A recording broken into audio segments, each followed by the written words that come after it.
Messi দুইটা দুর্দান্ত assist, Enzo ফার্নান্দেসের clean শটে একটা গোল এবং লাউতারো মার্টিনেজের হেডে একটা গোল। 2-1 গোলে ইংলিশদেরকে বাড়িতে পাঠিয়ে দিয়েছে আর্জেন্টিনা। প্রথমে যখন আর্জেন্টিনা গোল খেয়ে যায় তখন অনেকে ভাবছিল যে আর্জেন্টিনা শেষ।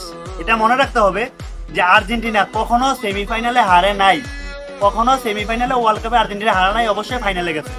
তারপরে এও জার্সি পরে কখনো ইংল্যান্ডের সাথে আর্জেন্টিনা হারা নাই। দ্বিতীয় কথা, হ্যাঁ ঠিক আছে, এও জার্সি পরে আর্জেন্টিনা কখনো ওয়ার্ল্ড কাপে জিততে পারে না, কিন্তু আজকে জিতছে। আর আর্জেন্টিনা সেমিফাইনালে কখনো হারা নাই ওয়ার্ল্ড কাপে, দেখেন আর্জেন্টিনা ফাইনালে চলে গেছে। তবে আজকের ম্যাচটা দেখে যারা বলবে যে আজকে ফেয়ার ম্যাচ হয় নাই, তারা সবগুলা পাগল, সবগুলা মূর্খ। কিছু আছে মূর্খ, মাকে কি বলবো, কিছু বকচুদ, এরা বলবে যে আজকে আর্জেন্টিনা জিতে দিছে, কিন্তু আজকে যদি এই কথা বলে ওদের মুখে জামা ঘষে দিবেন ডাইরেক্ট কথা, ঠিক আছে? তারপরে আমরা খুশি যে আর্জেন্টিনা ফাইনালে চলে গেছে। এই যে এই জার্সিটা ফাইনালের পরে আর পরা যাবে না, কারণ স্টার একটা বাইরে যাবে। তো অবশ্যই অবশ্যই অবশ্যই এই বছরও মেসির হাতে বিশ্বকাপ উঠবে, মনে রাখবেন। রিমেম্বার, মেসি যে জায়গাতে আছে লাস্ট 1 মিনিটও ভরসা আছে যে আমরা ম্যাচ জিতবো। ওকে, কথা ক্লিয়ার?